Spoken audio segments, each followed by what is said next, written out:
Hello everyone, good morning. स्वागत है आप सभी का ऑनलाइन स्टडियो में। तो आज हमारे पास है एक बहुत ही इम्पॉर्टेंट टॉपिक जहां से हमेशा हर एग्जाम्स में एक से दो प्रश्न पूछे जाते रहते हैं।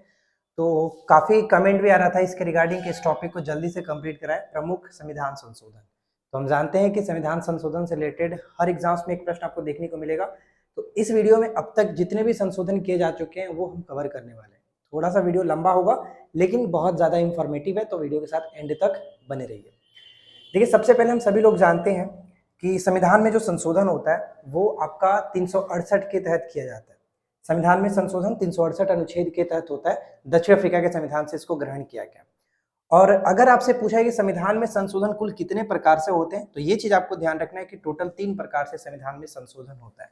जो कि पहला हम जानते हैं, पहला जो संशोधन होगा वो साधारण बहुमत से, दूसरा जो संशोधन करने की प्रक्रिया है वो विशेष बहुमत से, और तीसरा जो होता है वो विशेष बहुमत के साथ आधे राज्यों की सहमति के साथ की जाती है। यानी टोटल अगर आपसे पूछ लिया जाए कि संविधान में कितने प्रकार से संशोधन किए जा सकते हैं, तो 3 प्रकार से किए जा सकते हैं। और यही 3 प्रकार से संशोधन हर बार हुआ है। तो इस वीडियो में आपको एंड तक बने रहना है। तो शुरू करते हैं। देखिए, हम यहाँ पे सिर्फ और सिर्फ वही चीज को इंक्लूड किया जो आपके एग्जाम्स के लिए इंपॉर्टेंट है, जो संशोधन बार बार पूछे जाते रहते हैं वो। अगर आपको एक्स्ट्रा पढ़ना है तो फिर आप बुक से पढ़ सकते हो, क्योंकि लास्ट टाइम में सिर्फ और सिर्फ रिविजन के पर्पज से ही हम लोग वीडियो बनाते हैं। तो चलिए फिलहाल हम शुरू करते हैं और एक एक करके सब कुछ देखते हैं। इस वीडियो में सिर्फ और सिर्फ आपको हम थ्योरेटिकल फॉर्मेट में सब कुछ बता देंगे, और इसका नेक्स्ट वीडियो जो हम लाएंगे जिसमें आपको प्रैक्टिस के लिए क्वेश्चंस दे देंगे। तो सबसे पहला देखिए यहाँ पे कि पहला संविधान संशोधन जो कि 1951 में हुआ था। और पहला संविधान संशोधन आपसे यही पूछा था कि कब हुआ था, 1951 में, और इसके अंतर्गत 9वीं अनुसूची को जोड़ी गई थी। 9वीं अनुसूची को जोड़ी गई थी, तो ये एकदम वीवीआई पॉइंट बन जाता है, इसको याद रखिएगा। ठीक है, इसके बाद आता है 7वां संविधान संशोधन। इसके बीच के जो भी संशोधन है वो उतना इंपॉर्टेंट नहीं है, कभी रिपीट नहीं हुआ है, तो हम डायरेक्ट बढ़ते हैं 7वें संशोधन पे। तो 7वां संविधान संशोधन 1956 के साथ। और इसमें क्या था, तो इसमें 2-3 पॉइंट ध्यान रखना है। जैसे भाषाई आधार पर राज्यों का पुनर्गठन किया गया, और सबसे पहला जो राज्य बना था कौन सा था, आंध्र प्रदेश। ठीक है, आंध्र प्रदेश बना था भाषाई आधार पर। गठन होने वाला पहला राज्य आपका आंध्र प्रदेश था। ठीक है, 2 या 2 से अधिक राज्यों के लिए एक ही व्यक्ति राज्यपाल के रूप में हो सकते हैं। यानी 2 या 2 से अधिक राज्यों के लिए एक ही व्यक्ति को राज्यपाल बनाया जा सकता है। ये भी आपके 7वें संविधान संशोधन 1956 के तहत ही बात कही गई है। इसके बाद 7वें संशोधन अधिनियम ने संसद को 2 या 2 से अधिक राज्यों या फिर केंद्र शासित प्रदेशों के लिए एक सामान्य उच्च न्यायालय स्थापित करने के लिए अधिकृत किया है। यानी इसी के अंतर्गत 2 या 2 से अधिक राज्यों के लिए एक ही उच्च न्यायालय होगा, ऐसा प्रावधान भी इसमें किया गया है। ठीक है, अलग अलग भी हो सकता है, लेकिन 2 या 2 से अधिक के लिए भी हो सकता है। इसके बाद आते हैं हम लोग आगे। अब इसमें क्या है, देखिए 9वां संविधान संशोधन। तो 9वें संविधान संशोधन 1960। इसमें क्या है कि इस संशोधन के तहत पहली अनुसूची में परिवर्तन करके भारत और पाकिस्तान के बीच 1958 की संधि के अनुसार बेरूबारी और खुलना क्षेत्र को पाकिस्तान को दे दिया गया था। तो देखिए ये इंपॉर्टेंट रहेगा कि बेरूबारी और खुलना क्षेत्र को किस संविधान संशोधन के तहत पाकिस्तान को जो कि लौटाया गया था, दिया गया था। तो ये आपका 9वां संविधान संशोधन 1960। 1960 के साथ आपको एक चीज और याद आ रहा होगा, कल के अगर आपने वीडियो देखा होगा तो भारत और पाकिस्तान के बीच जो सिंधु समझौता हुआ था, सिंधु जल संधि, वो भी आपका हुआ था 1960 में। ठीक है, 1960 में ही, सितंबर 1960। तो ये आपको ध्यान रखना है, राइट। अगला देखिए 10वां संविधान संशोधन 1961। 10वां संविधान संशोधन 1961, इसके अंतर्गत दादर एवं नागर हवेली को भारत में शामिल किया गया था, इसके अंतर्गत। इसके बाद 12वां आता है जिसमें 1962 की बात करते हैं, तो गोवा, दमन और दीव को शामिल किया गया। देखिए दादर और नगर हवेली जो है वो 10वां संविधान, जैसे कि क्या कह सकते हैं, 10 से 10 और 10 से दादर। तो ये थोड़ा सा याद रखने में कंफ्यूज नहीं होगा। और 12वां की बात करें तो गोवा, दमन और दीव, इन तीनों को शामिल किया गया था। 13वां की बात करते हैं 1962, तो नागालैंड को राज्य का दर्जा दिया गया 1962। तो ये इंपॉर्टेंट था। अब इसके बाद हमारा आगे बढ़ते हैं। देखिए जहां पर बहुत ज्यादा रिपीटेड होता है वहां पर हम वीवीआई कर देंगे, तो बस आप वीडियो के साथ आखिरी तक बने रहिए, इससे बाहर तो कभी नहीं पूछा जाएगा। इसके बाद आता है 14वां संविधान संशोधन 1963। इसमें पुडुचेरी को भारत में शामिल किया गया, किसके अंतर्गत, 14वां। ठीक है, 15वां संशोधन 1963, इसमें क्या है कि उच्च न्यायालय के न्यायाधीशों की आयु को 62 वर्ष किया गया। ठीक है, 62 वर्ष की गई थी।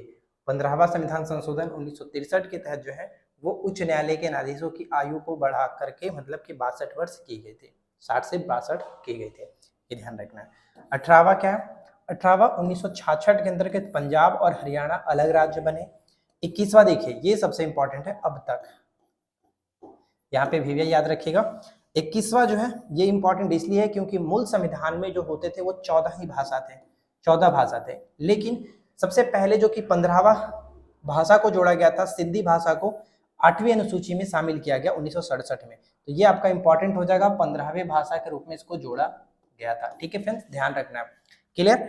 22वां संविधान संशोधन 1969, इसमें क्या है कि असम से अलग करके मेघालय बनाया गया। इसके बाद देखिए हमारा बनता है 26वां संविधान संशोधन 1971।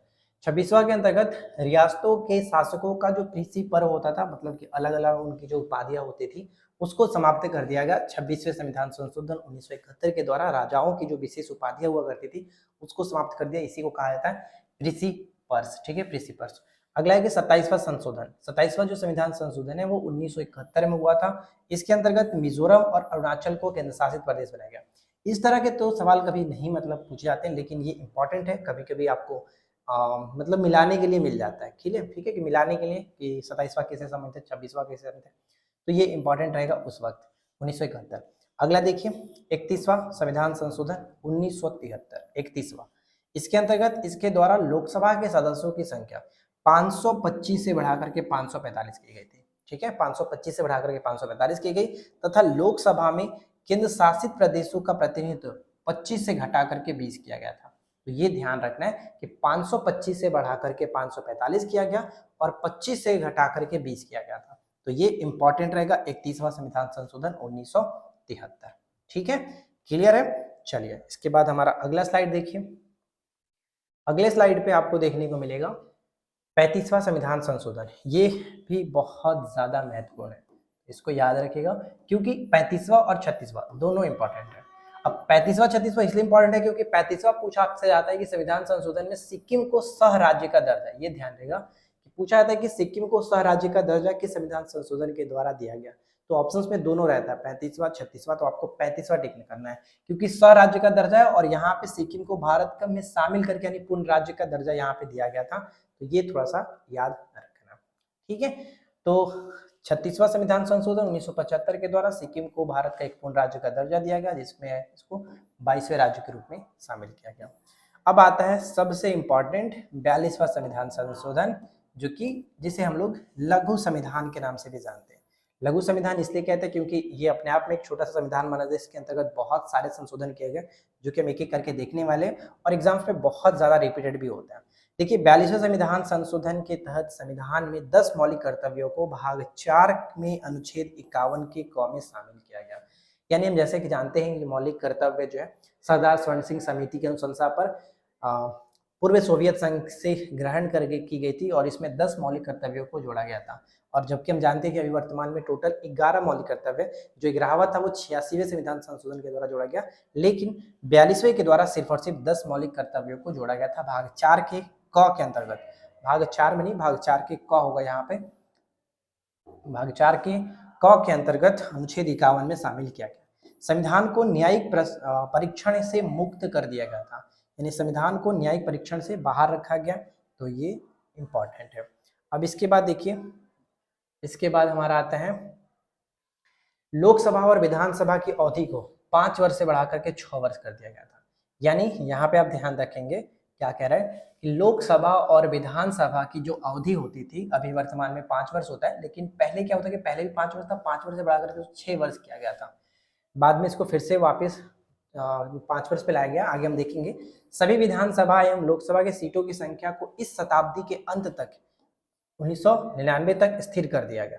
संविधान की प्रस्तावना में 3 शब्द जोड़े गए थे। पहला जो कि प्रस्तावना में और आखिरी संशोधन जो है वो यही हुआ है 42वां संविधान संशोधन। समाजवादी, धर्मनिरपेक्ष और एकता और अखंडता जो शब्द है इसको जोड़ा गया था। इस समय पहली बार और अभी तक एकमात्र ही संविधान की प्रस्तावना में संशोधन किया गया। ये भी जस्ट मैंने आपको बताया।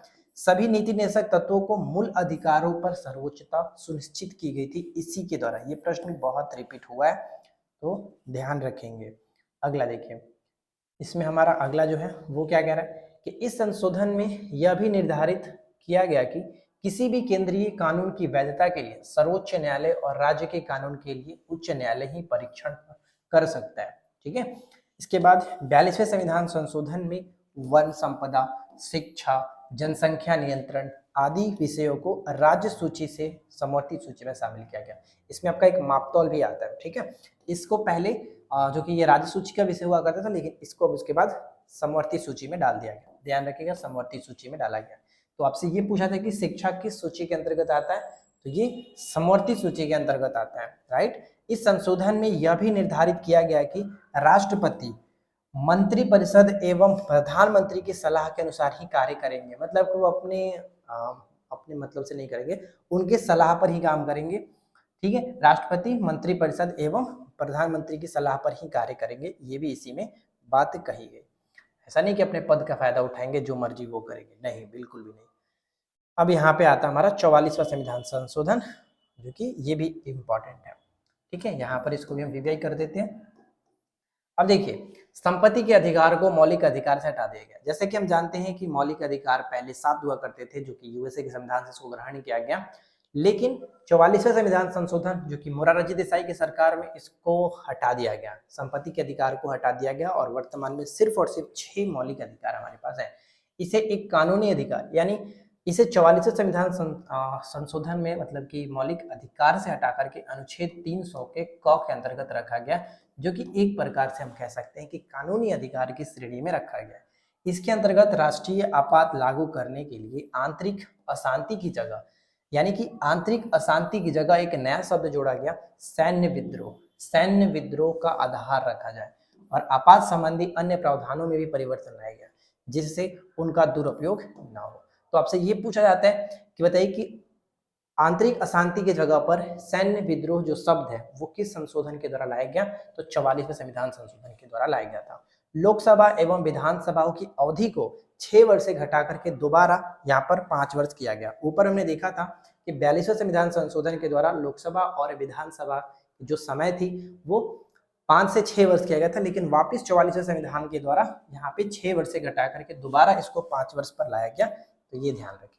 सर्वोच्च न्यायालय को राष्ट्रपति और उपराष्ट्रपति के चुनाव संबंधी विवादों को हल करने की अधिकारिकता प्रदान की गई। किसको, तो सर्वोच्च न्यायालय को। और ये किसके अंतर्गत होता है, आर्टिकल 71 आपने पढ़ा होगा। ठीक है। आर्टिकल 71 अभी हाल ही में एक मूवी आई हुई है, IB71, ये भी इंपॉर्टेंट है। अब IB मतलब इंटेलिजेंस ब्यूरो वाला नहीं है, वो इंडिया बांग्लादेश करके है, इंडिया बांग्लादेश 71, जो कि बहुत इंपॉर्टेंट मतलब बहुत अच्छा है मूवी, आप जाकर के इसको देख सकते हो।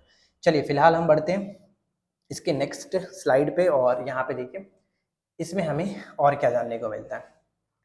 अब आता है 52वां संविधान संशोधन, जो भी बार बार रिपीट होता रहता है। 52वां संविधान संशोधन 1985, इसमें तीनों याद रखना है, दल बदल विरोधी कानून से संबंधित है और 10वीं अनुसूची से संबंध रखता है। 10वीं अनुसूची से संबंध रखता है। ठीक है, अनुसूची संबंध रखता है, ये याद रखिएगा। 55वां संविधान संशोधन 1986, इस संशोधन के तहत अरुणाचल प्रदेश को राज्य का दर्जा दिया गया।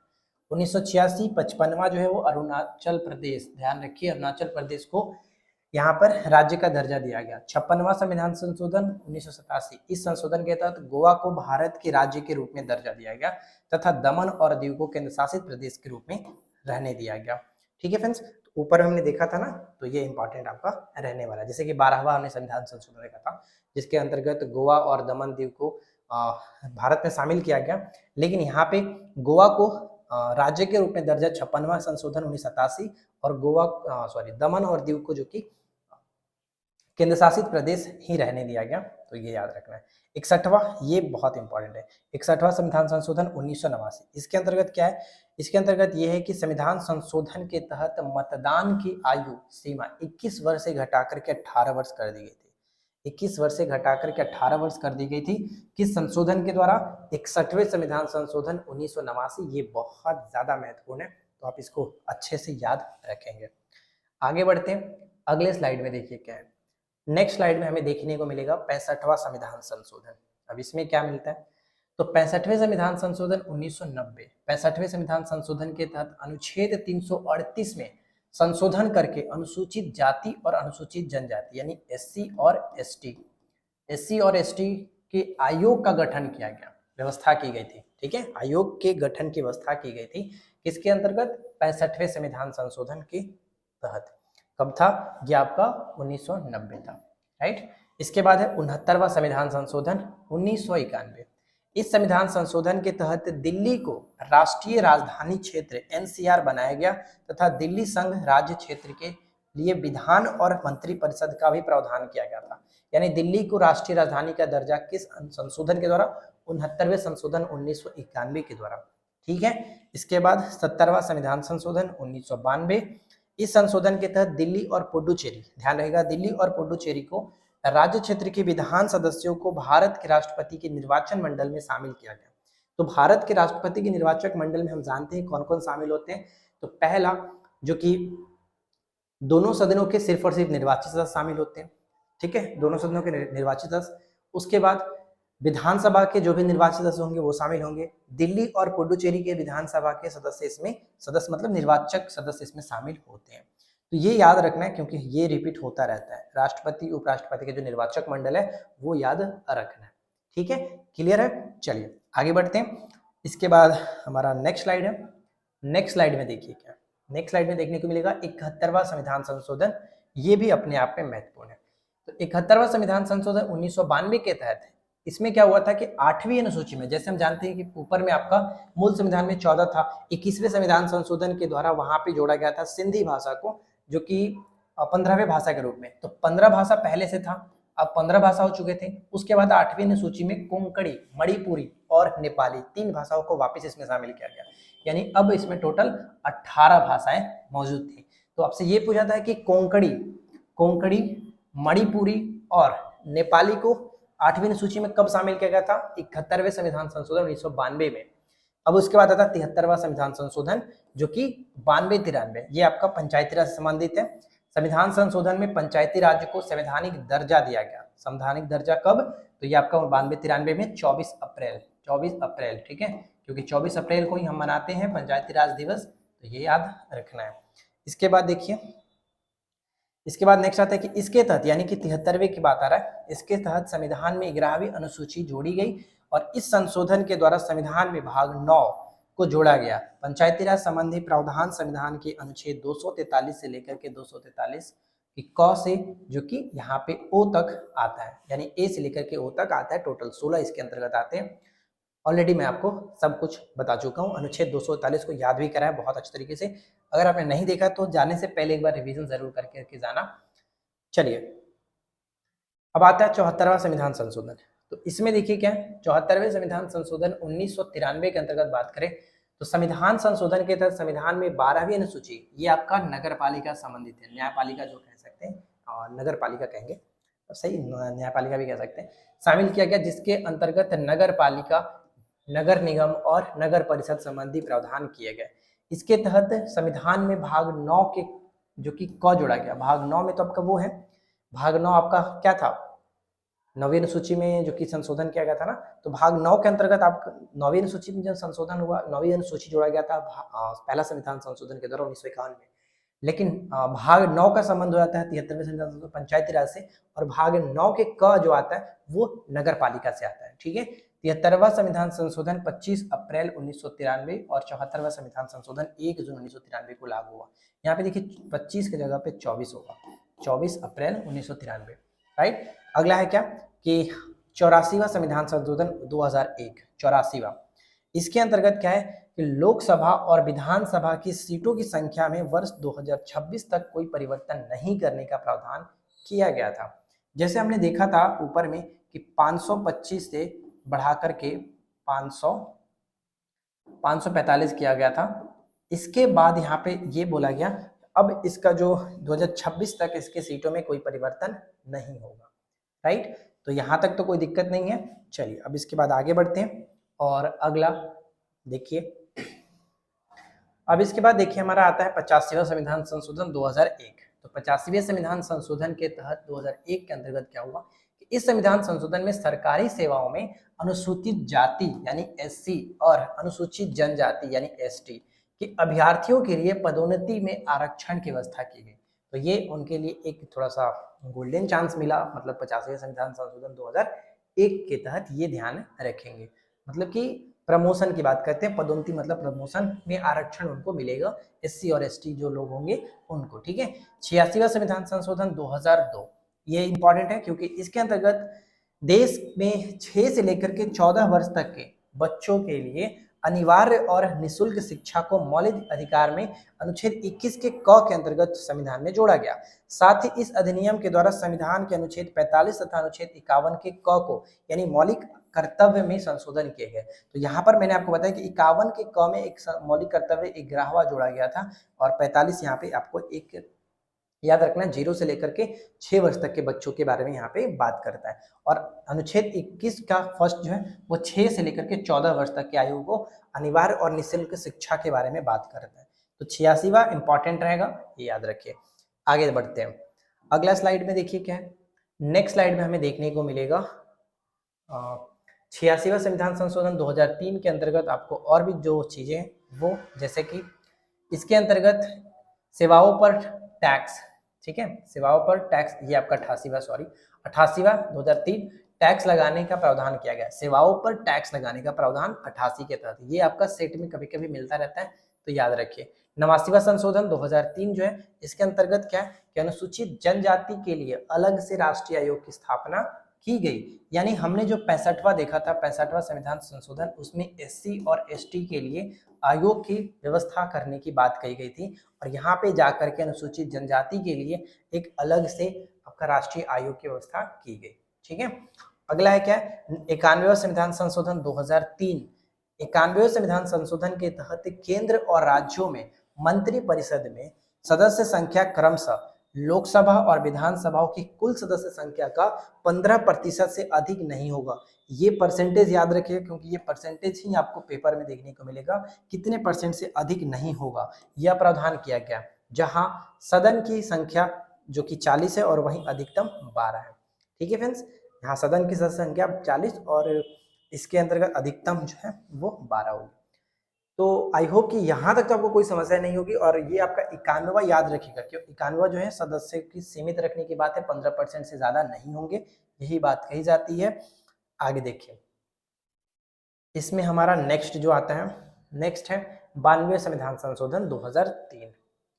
तो 92 के अंतर्गत इस संशोधन के तहत संविधान की 8वीं अनुसूची में, पहले हमने बताया था आपको कि 2000 बोल रहा हूँ 1900, फिर से आ रहा हूँ 1900 पे, ठीक है। 1900 जब का 67 था, जिसमें हमारा 21वां संविधान संशोधन हुआ था, वहां पर 15वीं भाषा सिंधी को जोड़ा गया। फिर ठीक है, 71वीं संविधान संशोधन के द्वारा वहां पे 3 नई भाषाओं को जोड़ा गया, कोंकणी, मणिपुरी और नेपाली। तब जाकर के टोटल हमारे पास 18 भाषाएं हुए, 18 भाषाएं हुए। अब यहाँ पे क्या है कि 8वीं अनुसूची में फिर से 2003 में 92वें संविधान संशोधन के द्वारा बोडो, डोगरी, मैथिली और संथाली 4 भाषाओं को जोड़ा गया। अब जाकर के 18 और प्लस 4 टोटल आपका वर्तमान में 22 भाषा उपलब्ध है, ठीक है। यही अब आपको याद रखना है। यानी 14 मूल में था, एक आपका फिर से सिंधी जोड़ा गया, उसके बाद 3 फिर से जोड़ा गया, उसके बाद 4 यहाँ पे जोड़ा गया था। 96वें संविधान संशोधन 2011, इसके तहत संविधान की 8वीं अनुसूची में उड़िया भाषा के, यानी देखिए उड़िया भाषा के स्थान पर उड़ीसा, उड़िया, देखिए यहाँ पे ऊ लिख रहा था, यहाँ पे ओ लिखने लगा, उड़िया लिखा गया। तो ये संशोधन कौन सा था, 96वें संविधान संशोधन। 97वें संविधान संशोधन 2011 की बात कहते हो तो इस संविधान संशोधन के तहत सहकारी समितियों पर, ये बहुत ज्यादा महत्वपूर्ण है, सहकारी समिति, बस याद रखिए कि 97वें संविधान संशोधन किससे संबंधित है, सहकारी समितियों को एक संवैधानिक दर्जा प्रदान किया गया, ठीक है। 2011 97वें संविधान संशोधन। चलिए आगे देखते हैं, और अब 2-3 स्लाइड और बचे होंगे जिसमें आपका सारा कंप्लीट होने वाला है। अब देखिए यहाँ पे 99वें संविधान संशोधन, 99 के अंतर्गत क्या है, 2014, इस संशोधन के द्वारा राष्ट्रीय न्यायिक नियुक्ति आयोग की स्थापना की गई, राष्ट्रीय न्यायिक नियुक्ति आयोग की स्थापना की गई। कभी पूछा नहीं गया लेकिन ध्यान रख लीजिएगा। 100 की बात करते हैं, ये इंपॉर्टेंट क्योंकि 100 है भाई, जो कि सेंचुरी लग रहा है तो इंपॉर्टेंट ही रहेगा। 2015 संविधान संशोधन के तहत भारत बांग्लादेश के बीच भूमि हस्तांतरण किया गया था, समझौता हुआ था 2015 में। ठीक है, तो ये संशोधन याद रखना है, जो पूरा सेंचुरी है वो भारत बांग्लादेश के साथ भूमि हस्तांतरण के संदर्भ में। 101 की बात करते हैं, यानी जो चंदा दिया जाता है, कितना दिया जाता है चंदा, यानी जो टैक्स लगेगा आपका 101 रुपए का टैक्स लगेगा, ये याद रखिए। 2017 में संविधान संशोधन 101वें संशोधन के द्वारा वस्तु और सेवाओं जीएसटी को लागू किया गया। जीएसटी एक प्रकार का अप्रत्यक्ष कर होता है, ठीक है, अप्रत्यक्ष कर होता है, ये याद रखिएगा। और 101वें संविधान संशोधन से ये संबंध रखता है। इसके बाद हमारा नेक्स्ट स्लाइड में देखिए क्या है। देखिए यहाँ पे ध्यान दीजिएगा, 102वां संविधान संशोधन क्या है, 2018 के संदर्भ में अगर हम बात करें तो इस संविधान संशोधन के तहत अनुच्छेद 338 के ख को जोड़ा गया, जिसमें राष्ट्रीय पिछड़ा वर्ग यानी ओबीसी को संवैधानिक दर्जा दिया गया। हम आगे जानते हैं, ऊपर हमने आपको बताया था कि 89वां संविधान संशोधन के तहत एससी और एसटी जो था उसको एक आयोग का गठन किया गया था। तो एससी जो था वो 338 और एसटी जो था वो 338 के क के अंतर्गत। ठीक है, अब यहाँ पे जो आया बात 102वां संविधान संशोधन 2018, इसमें आपका एक नया जोड़ा गया ओबीसी को 338 के बी के अंतर्गत रखा गया था। यही बात यहाँ पे कही जा रही है, 338 के ख को जोड़ा गया। तो आई होप कि ये चीज क्लियर हो गया होगा आपका। 338 और 338 का ए जो था वो 89वें संविधान संशोधन के द्वारा, जबकि ओबीसी को नया एक दर्जा मिला, एक आयोग का गठन हुआ 102वें संविधान के संशोधन के द्वारा। राइट, क्लियर है सब कुछ। चलिए आगे देखिए, 103वां संशोधन जो है वो 2019 के साथ किस संशोधन यानी के तहत आर्थिक रूप से, यहाँ पे देखिए बात की जा रही है, यानी कि इस संविधान संशोधन 103वें के द्वारा ईडब्ल्यूएस 3 लेटर भी है, तो ईडब्ल्यूएस याद रखिए। अब वहां पर मत करना कि जीएसटी भी तो 3 लेटर है। तो जीएसटी मैंने आपको बताया कि 101 रुपए यहाँ पे आपका चंदा के तौर पे रुपए की बात आता है, मतलब पैसे की बात है, जीएसटी पैसे की बात है, तो 101 चंदे के फॉर्मेट में याद रख लीजिए। ईडब्ल्यूएस 10% आरक्षण की व्यवस्था की गई, जिसे हम ईडब्ल्यूएस के नाम से जानते हैं। ठीक है, 104वां देखिए क्या, संविधान संशोधन 2019, इसके अंतर्गत है कि इस संशोधन द्वारा लोकसभा और विधानसभाओं में अनुसूचित जाति और जनजाति वर्ग के लिए आरक्षण को 10 वर्ष यानी 2030 तक बढ़ा दिया गया। तो यहाँ तक आपको याद रखना है। ये सब कुछ मिलाकर के आपका बस आज हमारे पास इतने सारे स्लाइड बनते हैं, और आई होप कि फ्रेंड्स ये वीडियो आपके लिए हेल्पफुल रही होगी। देखिए, संविधान संशोधन से रिलेटेड सारे पॉइंट्स को हमने यहाँ पे कवर किया। उम्मीद है कि वीडियो आपके लिए हेल्पफुल रही होगी। वीडियो पसंद आया हो तो लाइक एंड शेयर करिएगा। चैनल पे पहली बार है, सब्सक्राइब करके नोटिफिकेशन बेल आइकन कॉल पे सेट कर लीजिएगा। और अगर आपको ये चीज़ समझ में आ गया हो तो अगर आप चाहेंगे तो इसका एमसीक्यू फॉर्मेट आपको प्रोवाइड करा देंगे, ताकि आप रिविजन कर सको। तो आप जल्दी से कमेंट करके नीचे बताइए कि क्या आप लोगों को इसका एमसीक्यू फॉर्मेट चाहिए, क्यूज आप लगाना चाहते हैं कि नहीं लगाना चाहते हैं। ठीक है, तो बस आज की इस वीडियो में इतना ही। मिलते हैं हम लोग नेक्स्ट क्लास में किसी नए टॉपिक के साथ। Thanks for watching, keep learning, have a good day.